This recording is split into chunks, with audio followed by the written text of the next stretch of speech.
The sound came first a low thunder that shook the dirt under Zachary Brennan's boots, and then the dust cloud rolling down the market road with 100 panicked cattle inside it. He dropped the lead rope he had been coiling and spun toward the noise. The herd was running blind, spooked by something back at the holding pens, and they were headed straight through the center of town where the weekly market was in full cry. People scattered, dragging children and overturning stalls in their haste. Zachary ran toward the chaos instead of away from it, his eyes scanning for anyone too slow or too stubborn to move. That was when he saw her. She stood in the middle of the road, frozen, a basket of apples spilled at her feet.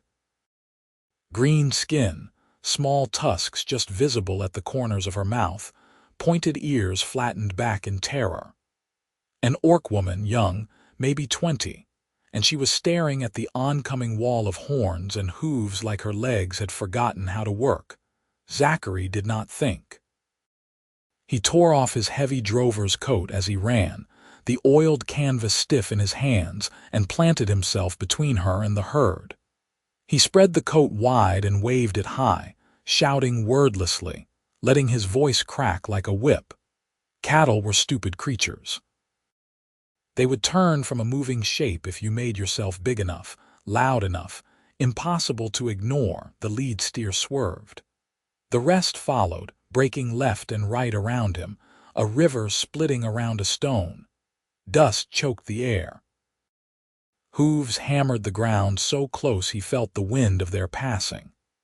One steer clipped his shoulder and spun him halfway around, but he kept his feet and kept waving the coat until the last of the herd thundered past. Then he turned and grabbed the orc woman by the arm and hauled her bodily off the road into the narrow gap between two buildings. They hit the wall together, his chest heaving, her whole body shaking. The stampede roared past the mouth of the alley, and then it was gone, the sound fading down the road toward the open fields beyond town. Zachary let go of her arm and stepped back. His coat was still in his other hand, trampled and filthy. He shook it out once, then draped it over her shoulders without asking. She clutched it reflexively, her fingers digging into the canvas. "Are you hurt?" he asked. She shook her head. Her eyes were huge and amber, fixed on his face. She opened her mouth, closed it, tried again. Why did you?" "Because you were standing in the road," Zachary said. He bent to pick up his hat, which had fallen somewhere in the chaos, and slapped it against his leg to knock the dust off. "Can you walk?" She nodded. "Good. Stay off the main road until someone rounds up the herd. They will be scattered from here to the river." He turned to leave. Her voice stopped him. "Wait." He looked back. She had straightened, the coat hanging awkwardly on her narrower shoulders, and she was staring at him with an expression he could not name. "Thank you," she said. He tipped his hat and walked away. Her name was Greta Ashford, and she lived on a small farm 2 miles south of town with her mother and her younger brother. She had come to market to sell apples and buy salt and nails, and she had nearly died because she had been too slow to move when the herd came through. She thought about that a lot in the days that followed. She also thought about the human man who had stepped into the path of a stampede as easily as another man might step over a puddle. She still had his coat. She told herself she would return it. She washed it carefully, scrubbing out the dust and the stains, and hung it to dry in the sun. When it was clean, she folded it and set it by the door. But when she went to town the next week, she found herself putting it on instead. It was too big for her, the sleeves hanging past her hands, but it was warm and solid, and it smelled faintly of leather and wood smoke. She wore it to market. People stared. She ignored them and sold her apples and bought her nails and went home. The week after that, she wore it again. Zachary saw her in town and felt something in his chest twist sideways. She was standing at a fabric merchant's stall, his coat wrapped around her like armor, and the merchant was refusing to serve her.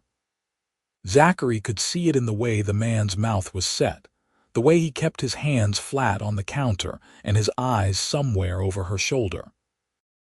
He walked over and stood beside Greta without saying anything. The merchant's gaze flicked to him, then back to her. 2 yards of linen, Greta said again, her voice steady. The merchant hesitated, then measured out the fabric and took her coins. She tucked the linen under her arm and walked away. Zachary followed. "You did not have to do that," she said when they were out of earshot. "I know." She stopped walking and turned to face him. Up close he could see the gold flecks in her amber eyes, the way her tusks curved just slightly upward. She was shorter than him by half a head, slender and strong in the way of someone who worked hard every day. "I still have your coat," she said. "I can see that. I washed it. I appreciate it." A pause. She shifted the linen to her other arm. "Do you want it back?" He should say yes. He had 2 other coats, but this one was his favorite, broken in and comfortable and proof against the worst weather. But when he opened his mouth to say so, something else came out instead. "Keep it. It suits you." Her ears flicked forward, a gesture he did not know how to read. Then she smiled, a quick flash of expression that softened her whole face, and walked away. Zachary told himself it did not matter. He was a drover, a man who moved cattle from one place to another, and he did not stay anywhere long enough for it to matter. He had been in this valley for 3 months, long enough to see 2 herds through to the stockyards and earn enough to keep moving, and soon he would pack his bedroll and his pay and head north to wherever the next job was. But he stayed another week, and then another. He started seeing Greta more often. She came to town every week on market day, always wearing his coat, and he found excuses to be there. He helped her carry her baskets. He bought her a cup of cider from the tavern, and they drank it standing in the street, talking about nothing important. She told him about her farm, about the apple trees her father had planted before he died, about her brother who was learning to work the forge in town. He told her about the places he had been, the roads he had walked, the cattle drives that had taken him from the coast to the mountains and back again. People talked. He heard the whispers when he passed, saw the looks that followed Greta when she walked through town. An orc woman wearing a human man's coat. It meant something, or it seemed to, and the meaning depended on who you asked. Some said it was a mark of debt. Others said it was a claim, a public declaration of attachment. A few said it was shameful, that she should know better than to flaunt something like that in a human town. Zachary did not care what they said, but he could see that it bothered Greta. She held her head high when she walked, but her ears stayed flat and her jaw was tight. Once he asked her why she kept wearing it if it caused her so much trouble. She looked at him like he had asked why she kept breathing. "Because it is mine," she said. He fell in love with her slowly, and then all at once. It happened on a cold morning in early autumn when he found her at the edge of town, struggling to load a sack of grain onto her cart. He took it from her without asking and heaved it into place, then turned to find her watching him with that same unreadable expression she had worn the day he saved her life. "Why are you still here?" she asked. "Helping you load your cart?" "No. Why are you still in this valley?"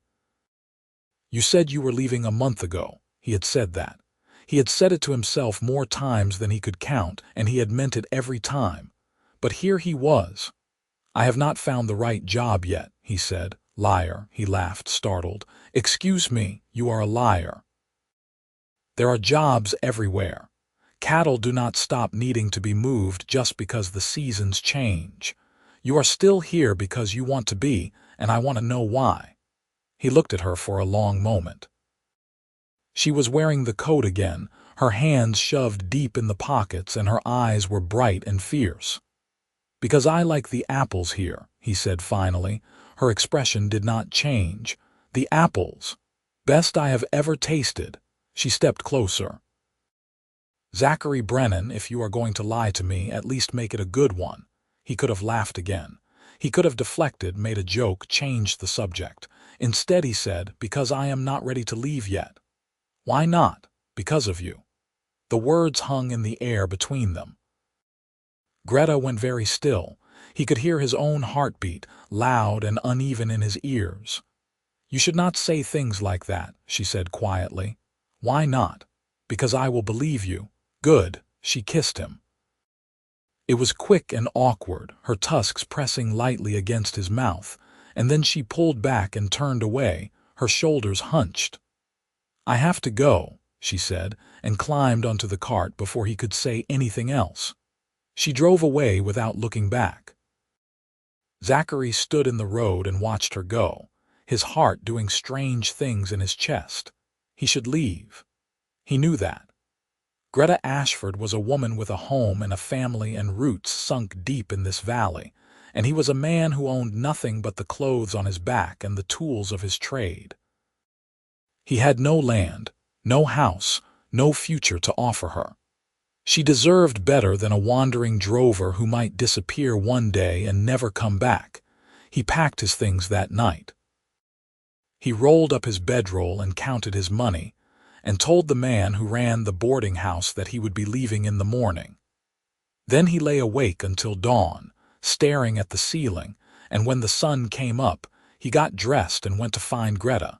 She was in her orchard, picking apples.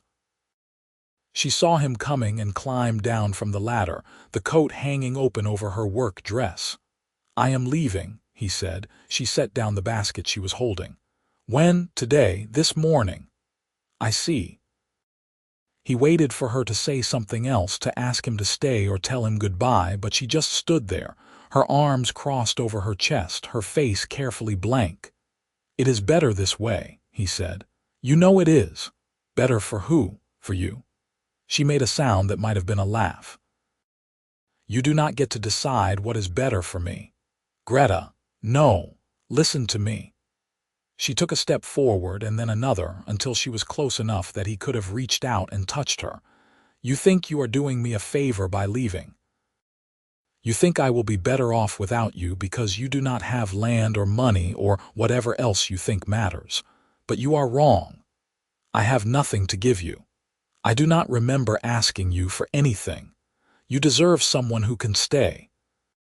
Someone who can give you a home and a future, and I have a home, I have a future. What I want is you. He opened his mouth, closed it again. She was glaring at him now, her ears pinned back, her tusks just barely visible. You are a coward, she said. Maybe. You are running away because you are scared.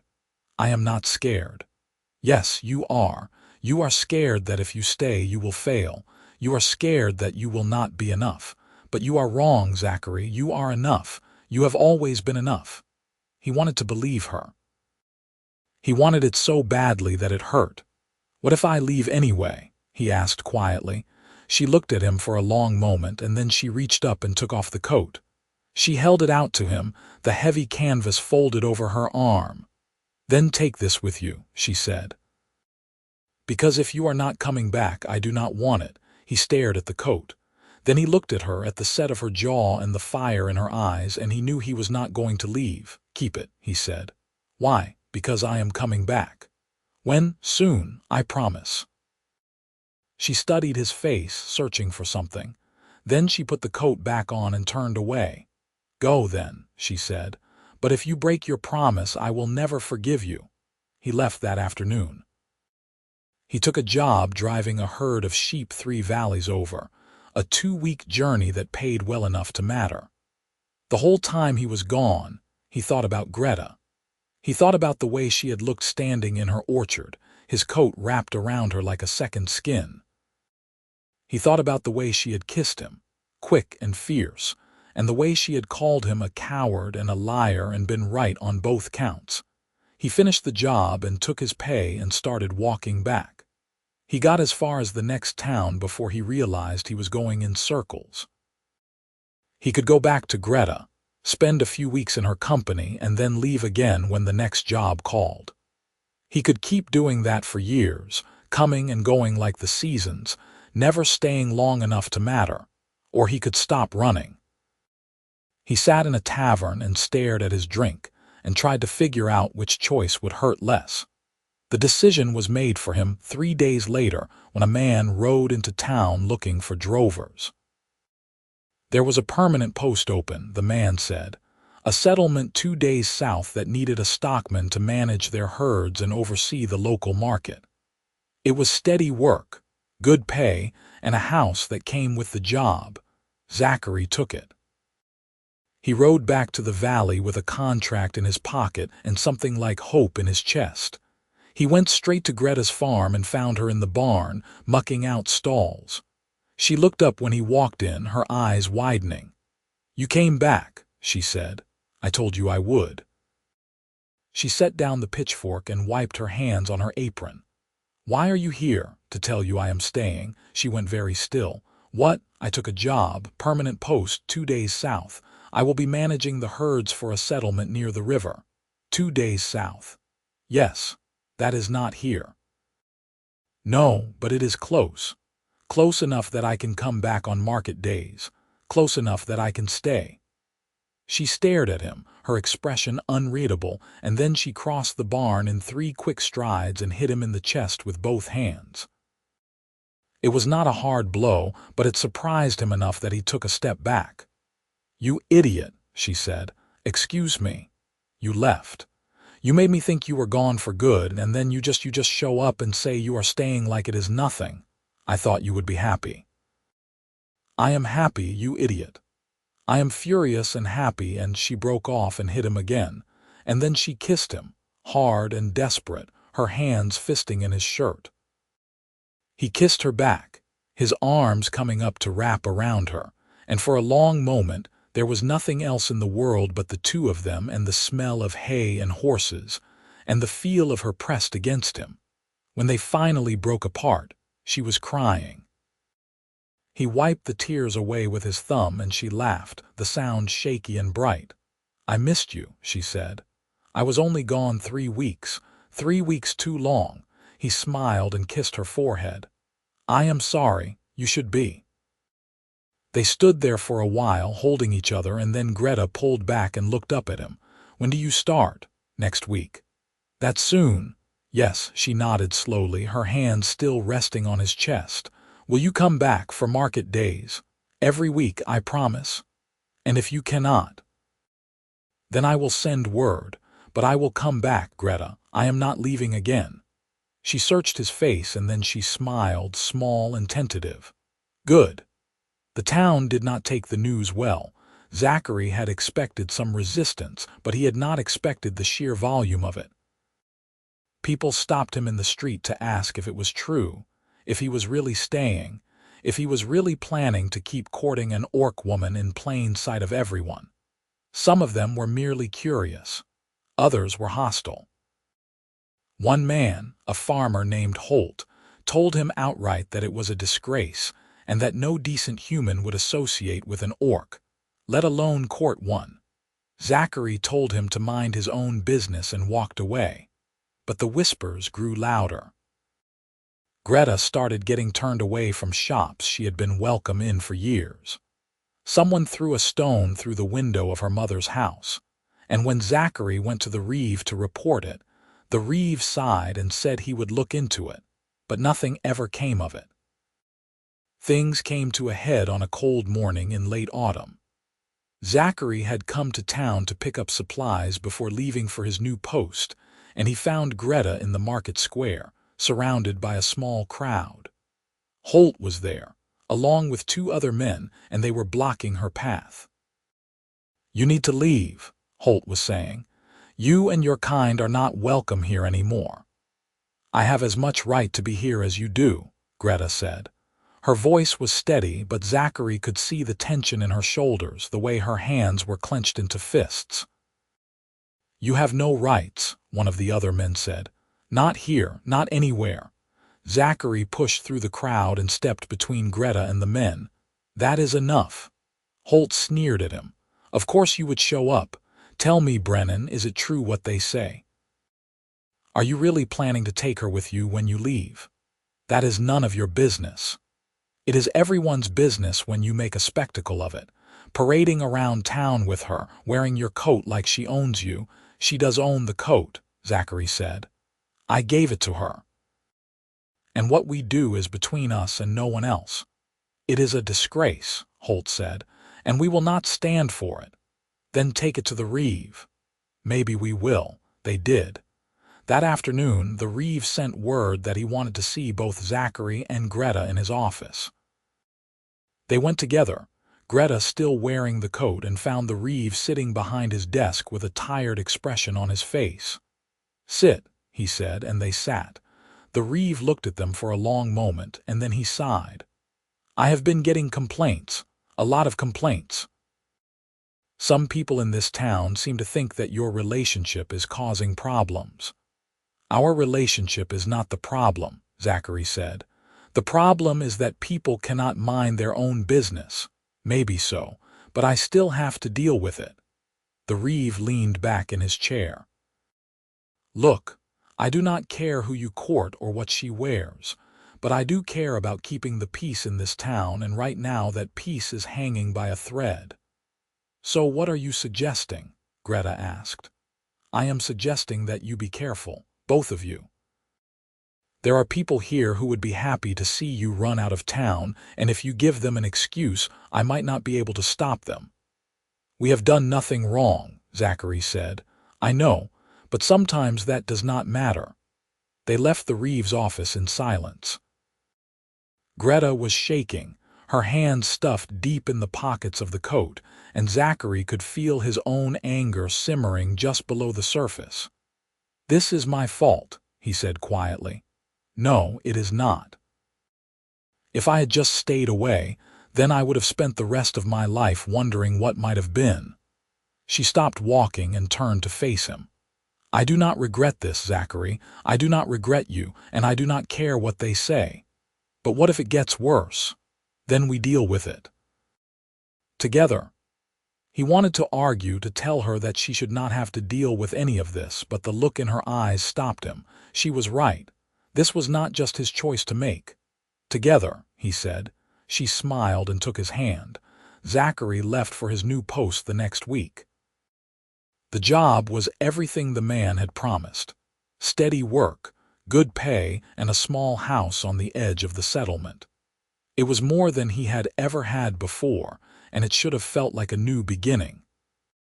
But the house was empty, and the work was lonely, and he missed Greta with an intensity that surprised him.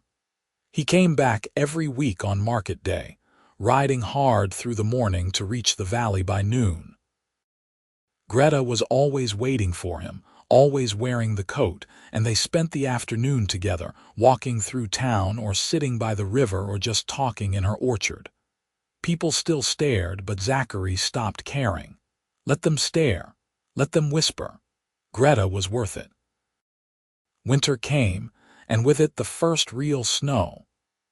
Zachary made the trip through the drifts, his horse struggling through the cold, and found Greta waiting for him at the edge of town. She was bundled in the coat, her breath steaming in the air, and when she saw him she broke into a run. He caught her, lifting her off her feet, and she laughed and wrapped her arms around his neck. I thought you might not come, she said. I will always come. They spent the day together, and when it was time for him to leave, she walked him to the edge of town and kissed him goodbye. He held her for a long moment, his face buried in her hair, and then he climbed onto his horse and rode away. The winter was long and hard, but he came back every week without fail. And every week, Greta was waiting. Spring arrived, and with it a new problem.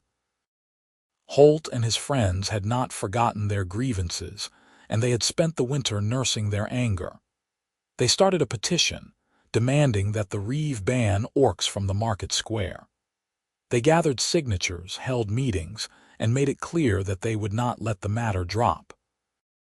The Reeve called another meeting. This time the whole town was invited. Zachary rode in early and found Greta waiting for him. She was wearing the coat, as always, and her face was pale but determined. Are you ready for this? He asked. No, but I will do it anyway. They walked to the meeting together, hand in hand, and found the square packed with people.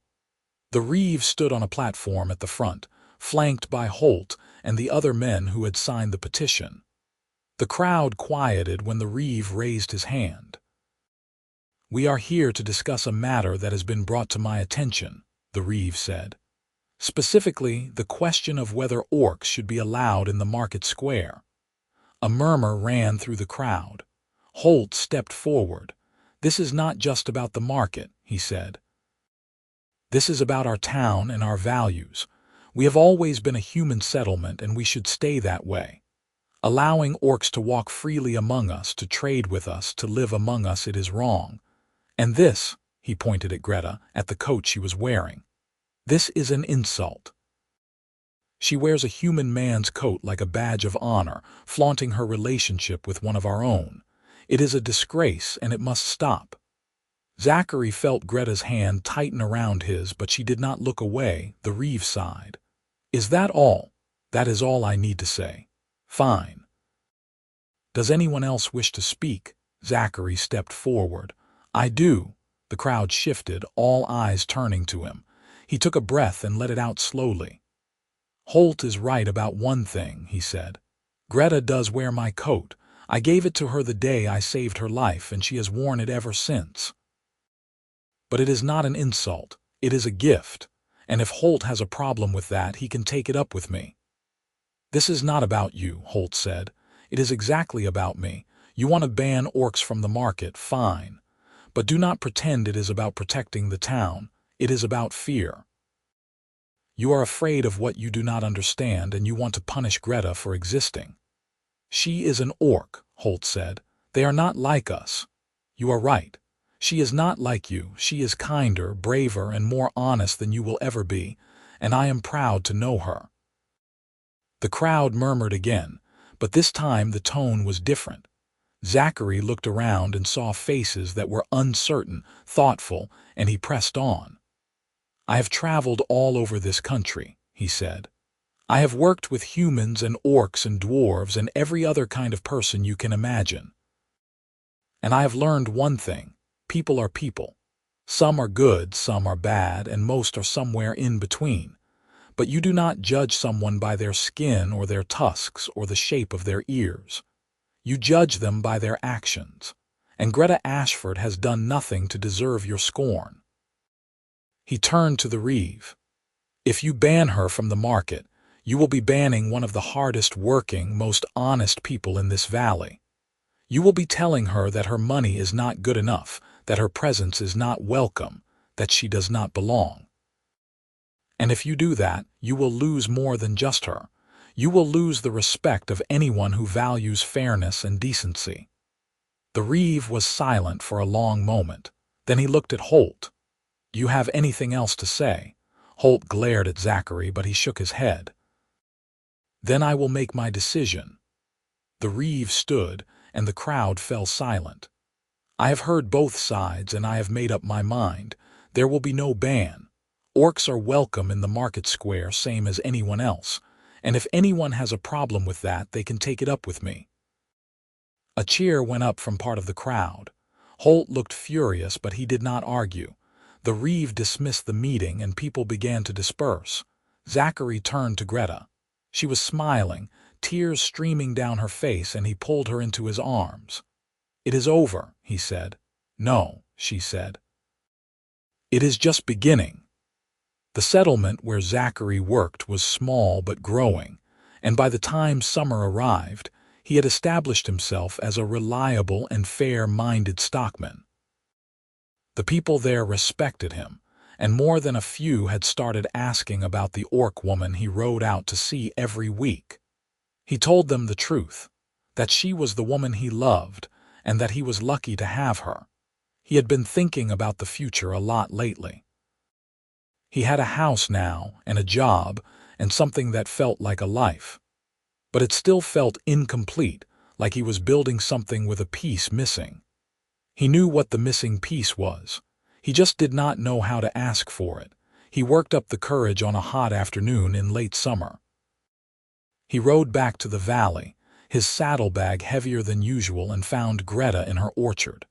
She was sitting under one of the apple trees, the coat folded beside her, and she was reading a book. She looked up when she heard him approaching, and her face lit up. "You are early." "I finished my work." "That is a first." He dismounted and sat down beside her, his heart hammering in his chest. She closed the book and leaned against him, her head resting on his shoulder. "I have been thinking," he said. "About what? About us. About the future." She lifted her head to look at him. "What about it?" He reached into his saddlebag and pulled out a small wooden box. He had carved it himself, spending hours in the evenings shaping the wood and sanding it smooth. Inside was a ring, simple and unadorned, made from a piece of silver he had traded for in the last town he passed through. He opened the box and held it out to her. "I want you to come with me," he said. "I want you to live with me in the house by the settlement. I want to wake up next to you every morning and come home to you every night. I want to build a life with you, Greta, a real life, together." She stared at the ring, her eyes wide. "Zachary, I know it is not much. I know I should have asked your mother first, and I know there will be people who do not approve. But I do not care. I love you, Greta, and I want to spend the rest of my life proving it." She was crying again, but she was smiling too, and she reached out to take the ring from the box. She slipped it onto her finger, and then she kissed him, fierce and joyful. "Yes," she said. "Yes, yes, yes." They told her mother that evening. She was a tall woman with graying hair and the same amber eyes as her daughter, and she looked at Zachary for a long moment before nodding. "You will take care of her," she said. "It was not a question. I will. And you will come back to visit, as often as we can." She smiled, small and sad, and then she hugged Greta tightly. "Be happy," she said. Greta packed her things over the next few days. It was not much. A few dresses, some books, the tools she used for tending the orchard. And the coat, of course. She folded it carefully and placed it on top of the rest. They left on a bright morning in early autumn, riding side by side down the road that led out of the valley. Greta looked back once, her eyes lingering on the orchard and the house and the life she was leaving behind. Then she turned forward and did not look back again. The settlement welcomed them quietly. Zachary had warned his neighbors that he was bringing his wife. The word still felt strange in his mouth, even though they had not yet had a formal ceremony, and most of them had taken it in stride. A few were curious, some were wary, but no one was openly hostile. The house was small but comfortable, with a fireplace and a loft and a window that looked out over the fields. Greta walked through it slowly, running her fingers over the walls and the furniture, and then she turned to Zachary and smiled. "It is perfect," she said. They were married a month later in a simple ceremony by the river. The local priest agreed to perform the service after some persuasion, and a handful of neighbors came to witness it. Greta wore a dress she had sewn herself, pale green with embroidered flowers along the hem, and Zachary wore his best shirt and trousers. But when the ceremony was over and they walked back to the house as husband and wife, Greta put on the coat again, and Zachary thought he had never seen anything more beautiful.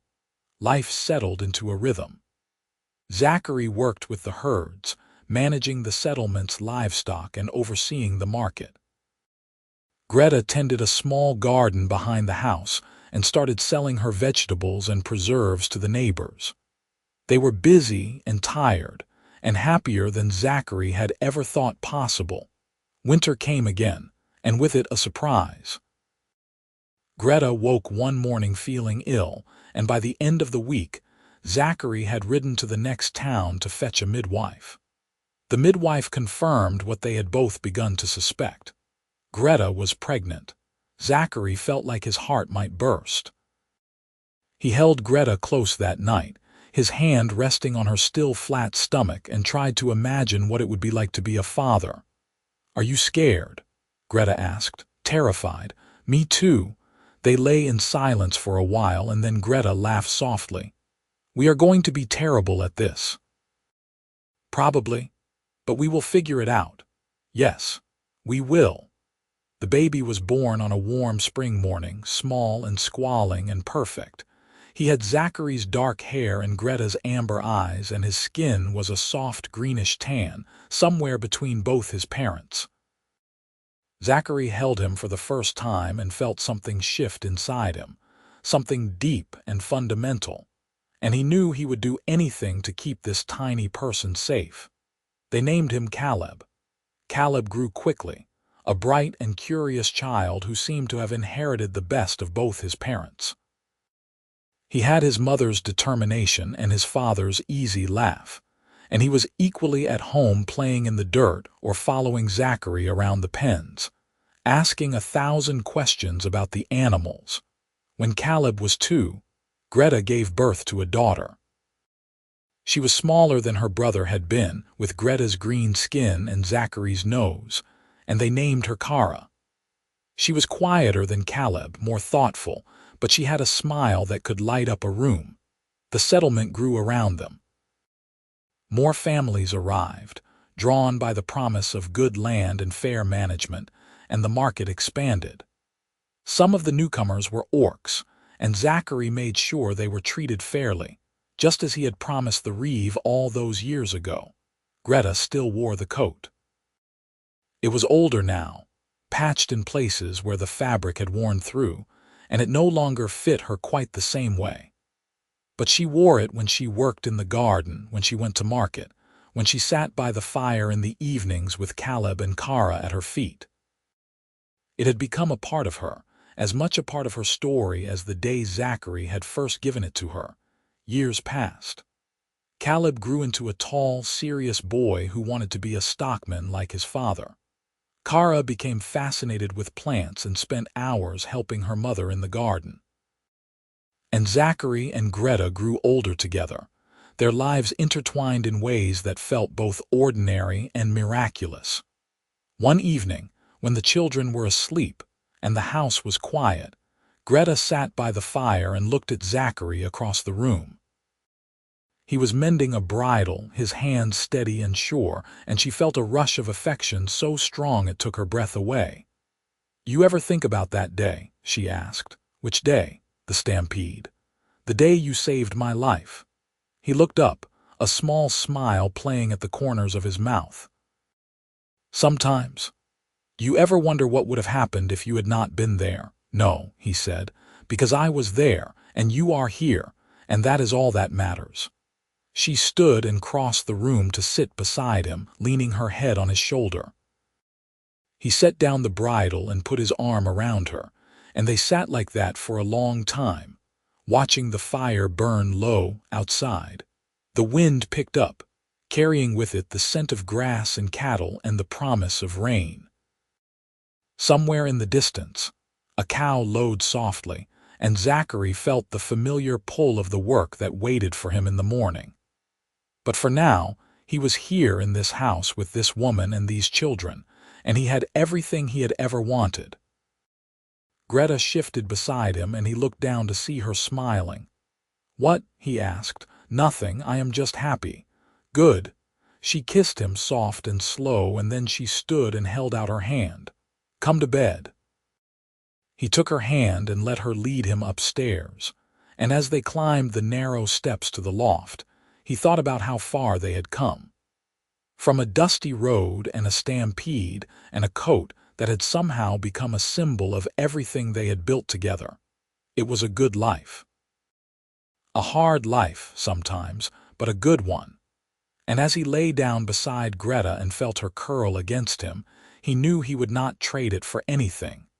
The years continued to roll forward, each one bringing its own joys and challenges. Caleb turned 14 and began working with his father in earnest, learning to handle the cattle with a steady hand and a calm voice. Kara, now 12, had taken over much of the garden and had started experimenting with grafting different varieties of apple trees. a skill her grandmother had begun to teach her during their visits back to the valley. The settlement had grown into a proper town, with a schoolhouse and a mill and a blacksmith who could shoe a horse or repair a plow with equal skill. The market had expanded to twice a week, and traders came from 3 valleys over to buy and sell. Zachary had trained 2 apprentices to help him manage the herds, and he found himself spending more time teaching than doing the work himself. But some things never changed. Greta still wore the coat, though it was more patches than original fabric now.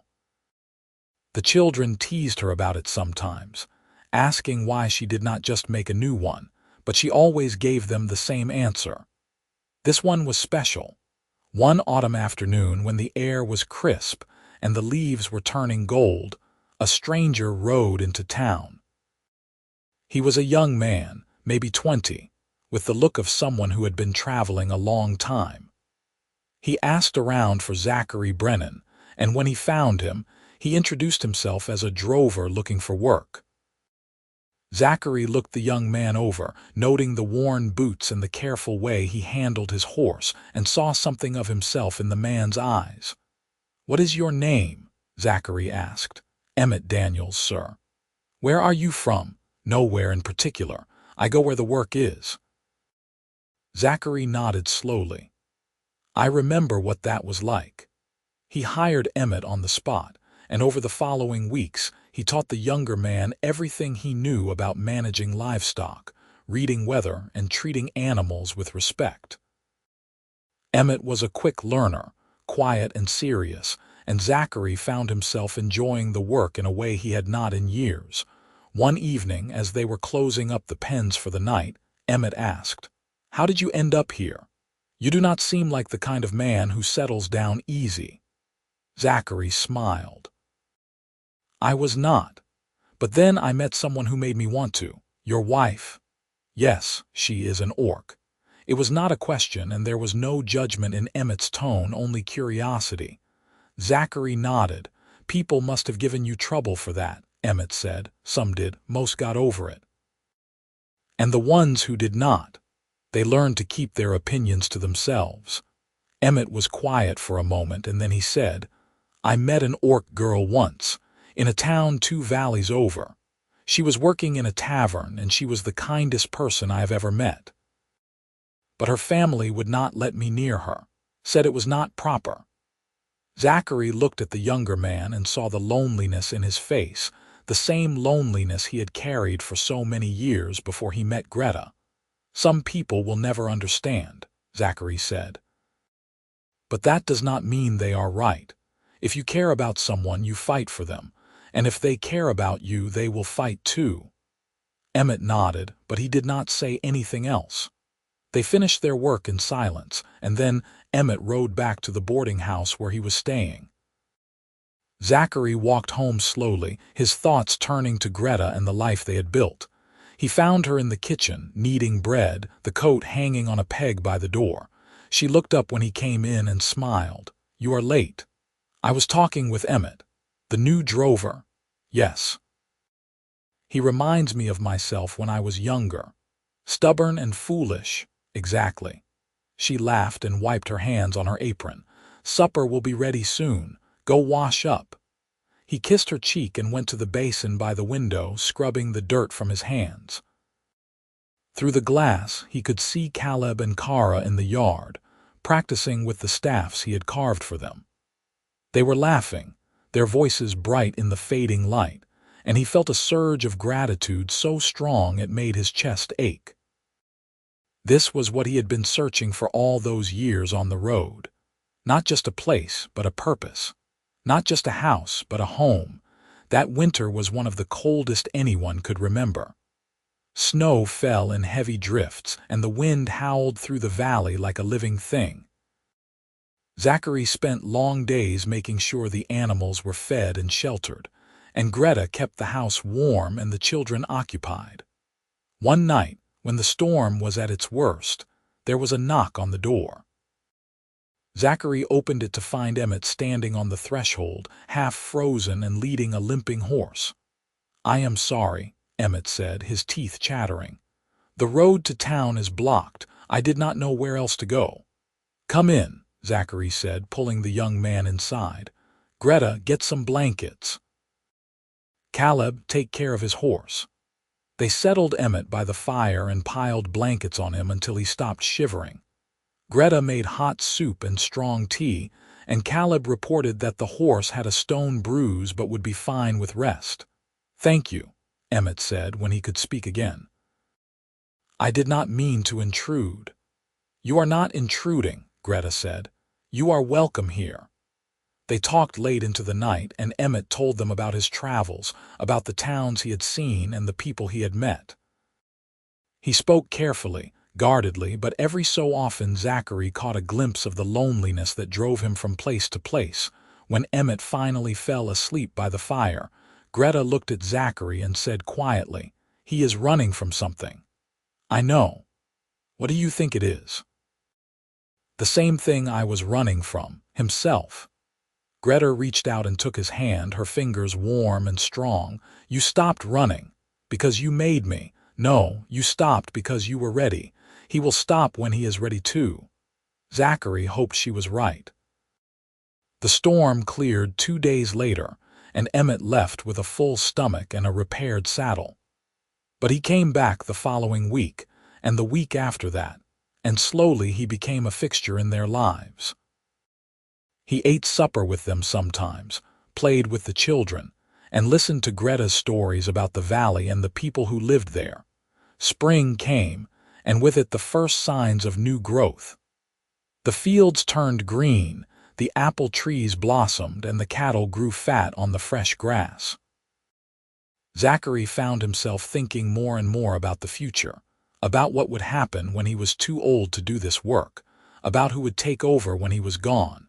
He spoke to Emmett one afternoon as they were moving a herd to a new pasture. "Have you ever thought about staying in one place?"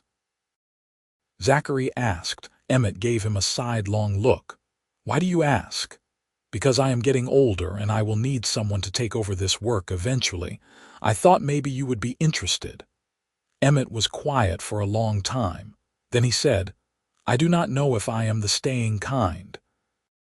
"Neither did I. But here I am." "You had a reason to stay. So could you, if you wanted to?" Emmett did not answer, but Zachary could see the wheels turning in his mind. A month later, Emmett rode out to the town 2 valleys over. He came back a week after that with an orc woman riding beside him. She was young, with dark hair and a nervous smile, and when Emmett introduced her as his wife, Greta let out a whoop of joy and pulled them both into a fierce hug. Her name was Mara, and she was the girl Emmett had met in the tavern. He had gone back, he explained, and asked her to come with him. Her family had not approved, but she had come anyway, and they had been married by a traveling priest in a village along the way. "I decided I was tired of running," Emmett said, looking at Zachary. "I decided it was time to fight." Zachary clasped his shoulder and smiled. "Good man." Emmett and Mara settled in a small house on the edge of town, and Emmett took on more and more of the work managing the herds. Zachary found himself with more free time than he had had in years, and he spent it with Greta and the children, teaching Caleb the finer points of animal husbandry and helping Kara with her grafting experiments. Life moved forward, steady and sure. Caleb turned 18 and announced that he wanted to take over the family business. Zachary felt a swell of pride and a pang of loss, knowing that his son was ready to step into the role he had held for so long. They worked side by side for a year, and then Zachary stepped back and let Caleb take the lead. Kara, now 16, had become an expert in cultivating apples, and had started selling her grafted saplings to farmers across the region. She was quieter than her brother, more introspective, but she had a sharp mind and a gift for understanding the way plants grew and thrived. Greta was graying at the temples now, and there were lines around her eyes, but she was as strong and determined as ever. She still wore the coat, though it barely resembled the garment Zachary had given her all those years ago. It was a patchwork of different fabrics, held together with careful stitching, and it had become something of a legend in the town. People called it the drover's coat, and they told stories about the day Zachary had stood in the path of a stampede and saved the woman who would become his wife. One evening, as they sat on the porch and watched the sun set over the fields, Zachary turned to Greta and said, "Do you ever miss the valley, your mother's farm?" "Sometimes," she said, "but this is home now. This is where I belong." He took her hand and squeezed it gently. They sat in companionable silence, the years stretching out behind them like a road they had walked together. Zachary thought about the man he had been, the wandering drover with no roots and no future. He thought about the day he had stood in front of a stampede and changed the course of his life. And he thought about the woman beside him, the woman who had made him want to stay. It had not been easy. There had been hardships and struggles, moments when he had doubted himself and wondered if he had made the right choice. But looking back now, he could see the shape of it, the way one decision had led to another, the way a single act of courage had unfolded into a lifetime of love. The coat hung on a peg inside the house, waiting for the next day, the next season, the next chapter of their story. It was worn and patched and far from beautiful, but it was theirs, and it carried the weight of everything they had built together. Zachary looked at Greta, at the soft curve of her profile against the fading light, and he felt a deep sense of contentment settle over him. This was enough. This was everything. Years continued to pass, each one adding another layer to the story of their lives. Caleb married a woman from the next town, a human with a quick laugh and a talent for numbers who helped him expand the business. Kara eventually married a traveling scholar, a half-orc who shared her passion for horticulture, and they settled nearby, cultivating an orchard that became famous throughout the region.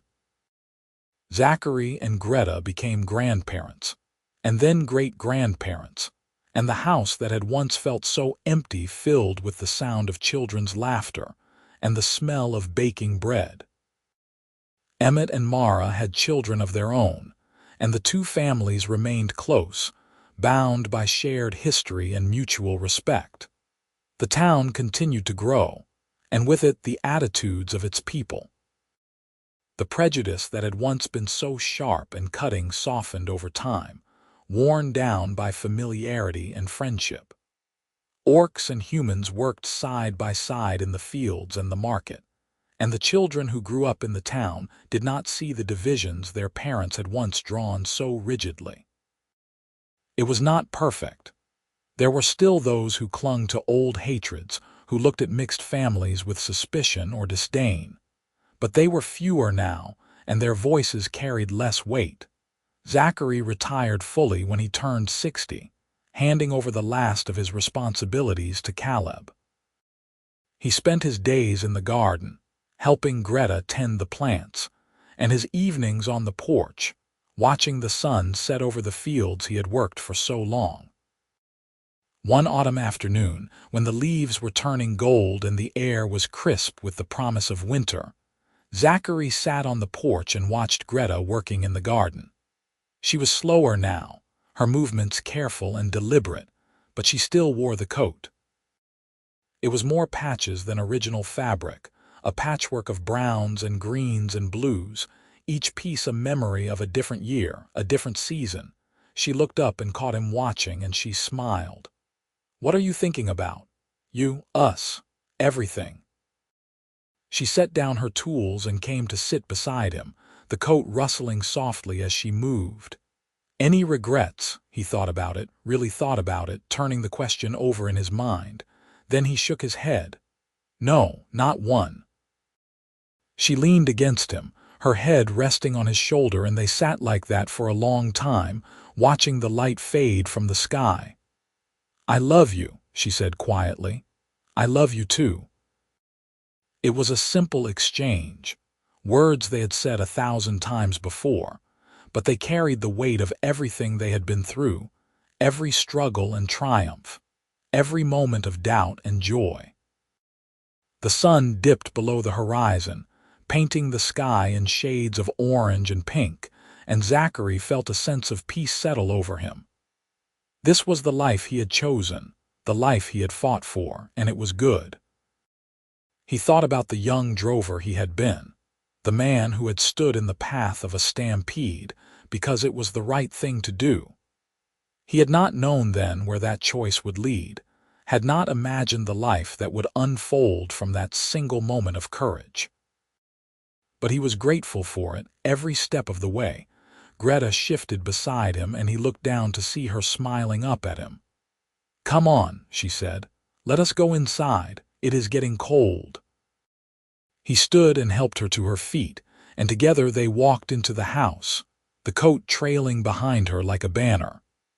Inside, the fire was warm and the lamps were lit, and the house was filled with the quiet comfort of home. Zachary closed the door behind them and looked around at the life they had built. The walls were covered with drawings the grandchildren had made, the shelves were lined with books and trinkets, and the air smelled of bread and wood smoke. It was not grand or elegant, but it was theirs, every inch of it earned and cherished. He took Greta's hand and led her to the fire, and they sat together, watching the flames dance and flicker. Outside, the wind picked up, rattling the shutters, but inside they were warm and safe and together. "Do you remember the day we met?" Greta asked. "Every detail. You were so calm, like you stood in front of stampedes every day." "I was terrified," she laughed. "You did not show it. I did not want to scare you more than you already were." She squeezed his hand. "You saved my life that day. And you saved mine." She looked at him, her eyes shining in the firelight. "How did I save yours?" "By giving me a reason to stay. By showing me what a life could be." She kissed him, soft and lingering, and when she pulled back she was smiling. "We did well, did we not?" "We did." They sat together until the fire burned low, and then Zachary banked the coals and helped Greta up the stairs to their room. She hung the coat on its peg by the door, her fingers lingering on the worn fabric for a moment, and then she climbed into bed beside him. "Good night," she whispered. "Good night." He held her close, feeling the steady rhythm of her breathing, and he knew that whatever came next, they would face it together. They always had. The years had been kind to them and unkind and everything in between. But through it all, they had held on to each other, and that had made all the difference. Zachary closed his eyes and let himself drift, the weight of the day settling over him like a blanket. Tomorrow would bring new challenges, new joys, new moments to cherish. But tonight, he was here in this bed with this woman, and that was enough. It would always be enough.